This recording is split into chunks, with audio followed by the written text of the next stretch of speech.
Good morning. What's going on, guys? It is Friday. It's like 10:30 in the morning. I've been driving all freaking night. I left my house at like, I think 9, 10 o'clock last night, and just a very slow, chill drive up here to Charlotte or Salisbury.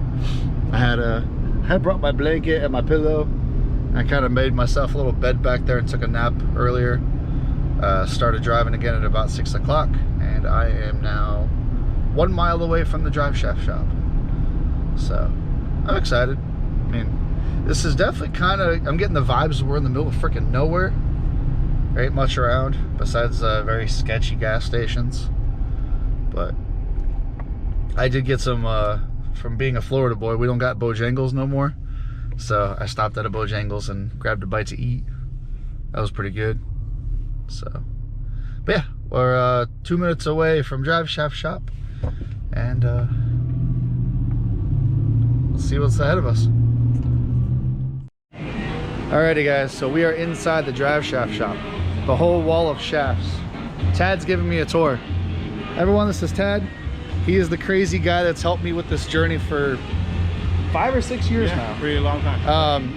My little stupid 4-cylinder, I broke 4 stock axles in one night at the track, and we've been working together ever since. So he's giving me a tour right now, and basically on this wall is nothing but shafts. So everything you said is different dimensions, different spline counts. Yeah, so we do, make all of our bars in-house from scratch. We can cut the bars, cut them to length, roll the splines. So we have, our standard 36 spline, 28 spline, 32 spline, up to our 30 spline, what most of the pro level and record-breaking cars run. But yeah, these are all of our bars from 8-inch length up to 29-inch length. So and that's a long axle. Yeah. So whatever you're building, whatever you think you need, we pretty much can accommodate for it. So. And he always tells me, like, there's always some oddball stuff. I think at one point in time you said there was a guy with a dune buggy that ran some sort of a Miata suspension on it. Yeah, so I mean, anything from anything that just fits. Yeah, you put it together, we can make it work. Yeah, that's pretty much. That's the coolest part about this. Like, it's cool when you talk to somebody about something like this. He still seems just as excited about it, is because you have so much creativity. Yeah. He's giving me a tour, and we're gonna go walk around, look at some stuff. My axles are done. He showed me, but we'll wait and show you guys in a little bit. The housing. So here's some of the housings, and you see they keep a lot of stuff in stock. A lot of the stuff is very universal to where it can be used on multiple applications. And it's just real cool seeing everything. So now we're running through, and these are what start their life off as hubs. That's a heavy block of, what kind of material is that? That is probably 1045 steel, if I have to guess. And then they got it working into a machine right now. Yeah. 1045. That's some dense stuff. And I'm sure this is a solid like 20 pounds. Oh, it's heavier. Oh my gosh. Are you running anything now? My goodness.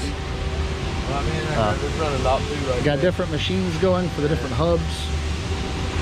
This is cool. This is the cool part about the business. Everything's made in-house. You don't got to rely on nobody, and everything is good. He said he's working on some super hubs. The pilot holes for the lug nuts, the lug studs. You can see the splines that go into the hub. This is what it's about. American machining.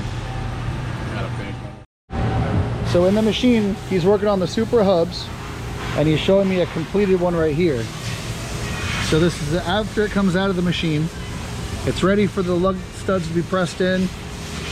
That's some girthy splines. This is what we need, Ted. He said this is the 33 spline, so this is as strong of an axle outer as we can ever put in. We've reached the wall of hubs. So along with the future plans on my car, the very big limitation of the Miata platform is the fact that we can't fit that big of a hub in my spindle. So at this point, we have tried making the strongest shafts possible for what we have in my car now. But always, we're talking future planning, especially with the next project I want to start, what my plans are moving forward. So as you guys know, I want to keep as much factory Miata geometry as possible, as much factory Miata parts as possible. That way, if you guys decide to buy an axle kit, it's a lot easier as at a transformation instead of having to rely on custom-made parts. So something in the future we were talking about is having fabricated spindles with a bolt-on wheel design like this. But one thing I do want to venture with him is these are Civic. That's Miata. Yeah. Oh, sorry, this is a Miata. Oh, this is a good comparison then. Yeah. All right, so we have a Miata one right here and a Civic. Now you guys can clearly see the difference in the spline count. So this is 26, that is 33. 33, yeah. Now 33 is ultimate goal because that's the strongest possible, but you guys see the overall diameter differences is the problem. Now, if we could find a manufacturer for bearings to accept this outer diameter and the outer diameter of my spindle, that'd be pretty much the end game goal. Yeah. Then it almost comes down to, well, how strong are 4 studs? there's always going to be a weak link somewhere. Yeah. That's, I don't know. But I mean, you have all your Hondas right now. This is something like Speed Factory would run. Yeah, I mean, this so is 1600 horsepower. This is the standard Honda standard stuff. For a Honda. Any look at any those Honda little Miata guys. Yeah. Will this? Oh man, that's so close. It almost fit inside of it. I mean, there's the bearing diameter difference is one of the main things that you have to factor in, and that's what's the limiting factor on the Miata. You can't. There's nothing else that you can do. Obviously with the Honda stuff, they run a bigger bearing, completely different knuckle, so we can get away with a bigger hub, bigger spline, and everything. The Miata stuff, this is kind of the limit, and just like what Matt was saying, until you figure out a way to put a different hub, different upright or something where you can run a bigger hub and bearing. And that's kind of our next thing. So you guys know when we broke the axle in Texas, it was awesome. I call that growing pains. But there's been a new outer CV style with the stronger 300M shaft, and that's actually held up really great for what we're doing with the car now. But obviously you always want to think about the future, because at the end of the day, it's only a little tiny 26 spline. So if we have to move up to a 32 or a 33 spline outer, that's obviously going to get us to where we want with power goals and time goals. It's just a matter of trying to do it in a way where it's easier on the public.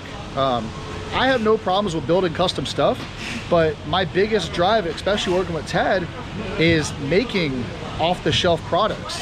When we first started working together, I actually bought a bunch of axles, all the factory dimension Miata stuff, and sent to him. That way we can have availability to the public for a drop-in bolt-in application. And that's kind of what I still want to do. Obviously, I'm making 10 times the factory power output, but even still, with me wanting to grow and go faster, I still need to look into options going bigger myself. Eventually I do want a very mid 7-second car or a low 7-second car retaining the IRS suspension. And obviously we need to look at going bigger hubs again, but the more stuff I can keep on the Miata suspension factory, that'd be cool. It's a cool brag around. A lot of guys are very custom. You can build anything you want with metal, but to work with what you got, to me, has always been impressive. That's why I'm very stuck on the stock suspension stuff. So we have reached the carbon drive shaft department. So they get their carbon shafts in full length. As much as it hurts me, they put it in this chop saw, they cut it to length, and they start assembling and everything with all the billet ends. This is neat. Now, look at these little guys. They got a scrap pile, and that's all the leftover stuff. It's just real neat. So this is all the drive shaft area. Now, I do run a drive shaft in my car, a little bit different than what we're seeing here. But they have the aluminum stuff, all long. They got all sorts of different sizes. Everything is absolutely custom, 100% universal. It's insane. This is the coolest experience ever. And this looks like some carbon shafts assembled right here. How the weights get epoxied on. And that's what he's getting ready for now, is they're actually getting balancing them. Very neat. A lot of billet. I assume here, yeah, it'll be fine.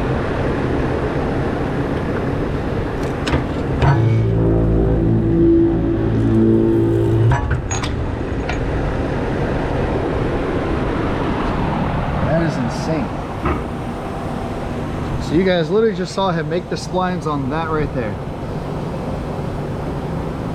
And just like that. So I would not recommend, don't put your finger in there. He still has all 10 of his fingers.